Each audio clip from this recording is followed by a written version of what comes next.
मैंने तैयारियां चढ़ाकर कहा। तो तुमने मुझसे पहले ही क्यों ना बता दिया? मैं उल्टे पाप लौट ना जाता? यह नौबत क्यों आती? ना जाने कब की ये कसर निकाली। मुझे क्या मालूम कि ये इतनी जल्दी आ पहुंचेंगे। रोज दोपहर रात गए आते थे, फिर तुम इतनी दूर से आए थे। तुम्हारी कुछ खातिर भी तो करनी थी। यह अच्छी खातिर की।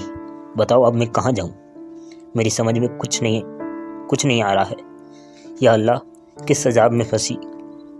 इतने में उन साहब ने दरवाज़ा खटखटाया। ऐसा मालूम होता था कि किवाड़ तोड़ डालेंगे।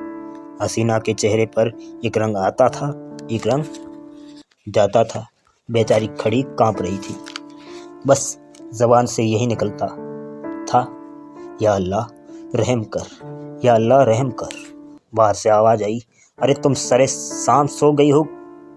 अभी तो 8 भी नहीं बजे। कहीं सांप तो नहीं सूंघ गया? अल्लाह जानता है, अब और देर की तो किवाड़ चिवाड़ डालूंगा। मैंने गिड़गिड़ा कर कहा, खुदा के लिए मेरे छुपने की कोई जगह बताओ। पिछवाड़े कोई दरवाज़ा नहीं ना? संडास तो है। सबसे पहले वह वहीं जाएंगे। अच्छा, उस सामने कोठरी कैसी है? हाँ है तो, लेकिन कहीं कोठरी खोलकर देखा तो? क्या बहुत डबल आदमी है? तुम जैसे दो को बगल में दबा ले तो खोल दो कोठरी। वहाँ ज्यों ही अंदर आएंगे मैं दरवाज़ा खोलकर निकल भागूंगा। हसीना ने कोठरी खोल दी। मैं अंदर घुसा, दरवाज़ा फिर बंद हो गया। मुझे कोठरी बंद करके हसीना ने जाकर सदर दरवाज़ा खोला और बोली, क्यों किवाड़ तोड़े डालते हो? आ तो रही हूँ। मैंने कोठरी के किवाड़ के दरवाजे से देखा। आदमी क्या, पूरा देव था। अंदर आते ही बोला, तुम सरे शाम सो गई थी? हाँ, जरा आंख लग गई थी। मुझे तो ऐसा मालूम हो रहा था कि तुम किसी से बातें कर रही हो। वहम की दवा तो लुकमान के पास भी नहीं।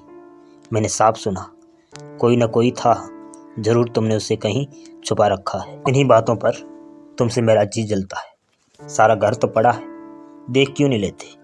देखूंगा तो मैं ज़रूर ही, लेकिन तुमसे सीधे सीधे पूछता हूँ, बतला दो कौन था? लो, हसीना ने कुंजियों का गुच्छा फेंकते हुए कहा, और कोई था तो घर ही में न होगा। लो, ये सब जगह देख लाओ। सुई तो नहीं है कि मैंने कहीं छुपा दी हो। वह शैतान इन चकमों में न आया। शायद पहले भी ऐसा ही चरका खा चुका था। कुंजियों का गुच्छा उठाकर सबसे पहले मेरी कोठरी के द्वार पर आया और उसके ताले को खोलने की कोशिश करने लगा। गुच्छे में उस ताले की कुंजी न थी। बोला, इस कोठरी की कुंजी कहाँ है? हसीना ने बुनावटी ताजुब से कहा, अरे तो क्या उसमें कोई छुपा बैठा है? वह तो लकड़ियों से भरी पड़ी है। तुम कुंजी दे दो ना, कैसे काम करने लगते हो? अंधेरे में कोई सांप बिच्छू निकल आए तो ना भैया, मैं उनकी कुंजी ना दूंगी। बला से सांप निकल आएगा, अच्छा ही हो निकल आए। इस बेहयाई की जिंदगी से तो मौत ही अच्छी। हसीना ने इधर उधर तलाश करके कहा, ना जाने उसकी कुंजी कहाँ रख दी, ख्याल नहीं आता। इस कोठरी में तो मैंने और कभी ताला नहीं देखा। इस कोठरी में तो मैंने और कभी ताला नहीं देखा।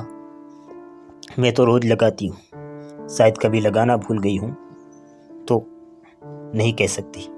तो तुम कुंजी ना दोगी? कहती तो हूँ, इस वक्त नहीं मिल रही। कह देता हूँ, कच्चा ही खा जाऊंगा। अब तक तो मैं किसी तरह जब्त किए खड़ा रहा। बार बार अपने ऊपर गुस्सा आ रहा था कि यहाँ क्यों आया। ना जाने ये शैतान कैसे पेश आए, कहीं तेज में आकर मार ही ना डाले। मेरे हाथों में तो कोई छुरी भी नहीं। या खुदा, अब तू ही मालिक है। दम रोके हुए खड़ा था। एक पल का भी मौका मिले तो निकल भागूं, लेकिन जब उस मरदूद ने किवाड़ को जोर से धमकाना शुरू किया, तब तो रूह ही फना हो गई। इधर उधर निगाहें डाली कि किसी कोने में छुपने की जगह है या नहीं। किवाड़ के दरवाजे से कुछ रोशनी आ रही थी। ऊपर जो निगाह उठाई तो एक मचान से दिखाई दिया। डूबते कुछ तिनके का सहारा मिल गया। उचक कर चाहता था कि ऊपर चढ़ जाऊं कि मचान पर एक आदमी को बैठे देखकर उस हालत में मेरे मुंह से चीख निकल गई। यह हजरात अचकन पहने, घड़ी लगाए, एक खूबसूरत साफा बांधे उकड़ू बैठे हुए थे। अब मुझे मालूम हुआ कि मेरे लिए दरवाज़ा खोलने में हसीना ने इतनी देर क्यों की थी। अभी इनको देख ही रहा था कि दरवाजे पर मुसल की चोटें पड़ने लगी। मामूली किवाड़ तो थे ही, 3-4 चोटों में दोनों किवाड़ नीचे आ रहे और वह मरदूद लालटेन लिए कमरे में घुसा। उस वक्त मेरी क्या हालत थी इसका अंदाज़ा आप खुद कर सकते हैं। उसने मुझे देखते ही लालटेन रख दी और मेरी गर्दन पकड़कर बोला, अच्छा आप यहाँ तशरीफ़ रखते हैं, आइए आपकी खातिर करूँ, ऐसे मेहमान रोज़ कहाँ मिलते हैं। यह कहते हुए उसने मेरा एक हाथ पकड़कर इतने ज़ोर से बाहर की तरफ धकेला कि मैं आंगन में ओधे जा गिरा। उस शैतान की आंखों से अंगारे निकल रहे थे। मालूम होता था उसके होठ मेरा खून चूसने के लिए बढ़े आ रहे। मैं अभी ज़मीन से उठने भी ना पाया था कि वो कसाई एक बड़ा सा तेज छुरा लिए मेरी गर्दन पर आ पहुंचा। मगर जनाब, हूँ पुलिस का आदमी। उस वक्त मुझे एक चाल सूझ गई। उसने मेरी जान बचा ली, वरना आज आपके साथ तांगे पर न बैठा होता।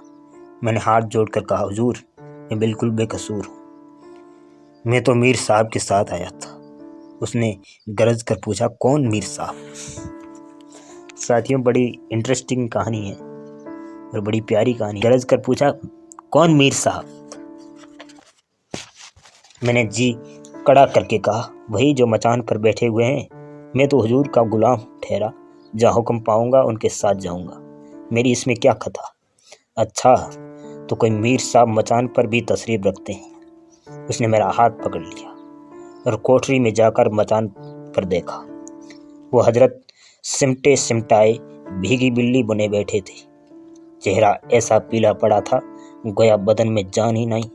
उसने उनका हाथ पकड़कर एक झटका दिया तो आप धम से नीचे आ रहे। उनका ठाठ देखकर अब उसमें कोई सुबह ना हो रहा कि वह मेरे मालिक। उनकी सूरत देखकर उस वक्त तरस के साथ हंसी आती थी। तू कौन है बे? जी मेरा मकान, यह आदमी झूठा है, यह मेरा नौकर नहीं है। तू यहाँ क्या करने आया था? मुझे यही बदमाश मेरी तरफ देखकर धोखा देकर लाया था। यह क्यों नहीं कहता कि मज़े उड़ाने आया था? दूसरों पर इल्ज़ाम रखकर अपनी जान बचाना चाहता है। ले, तू भी क्या समझेगा कि किसके पाले पड़ा था। यह कहकर उसने उसी तेज छुरे से उन साहब की नाक काट ली। मैं मौका पाकर बेहताश सा भागा, लेकिन हाय हाय की आवाज़ें मेरे कानों में आ रही थी। इसके बाद उन दोनों में कैसी छनी हसीना के सिर पर क्या आफत आई, इसकी मुझे कुछ खबर नहीं। मैं तब से 20 बार सदर आ चुका हूँ, पर उधर भूल कर भी नहीं गया। ये पत्थर फेंकने वाला हजरत वही है जिनकी नाक कटी थी। आज ना जाने कहाँ से दिखाई पड़ गए और मेरी सामत आ गई। उन्हें सलाम करने बैठा, आपने उनकी नाक की तरफ शायद ख्याल नहीं किया। मुझे अब ख्याल आया कि उस आदमी की नाक कुछ चिपटी थी। बोला, हाँ नाक कुछ चिपटी तो थी, मगर आपने उस गरीब को बुरा चरका दिया। ज़रूर दबा लेते, मगर चोर का दिल आधा होता है। उस वक्त अपनी अपनी पड़ी थी, मुकाबला करने की सूझती कहीं उस रमझले में धर लिया जाता तो आबरू अलग जाती और नौकरी से अलग हाथ धोता। मगर अब इस आदमी से होशियार रहना पड़ेगा। इतने में चौक आ गया और हम दोनों ने अपनी अपनी राह ली। बहुत बहुत शुक्रिया आपका कि आप एंड तक जुड़े रहे।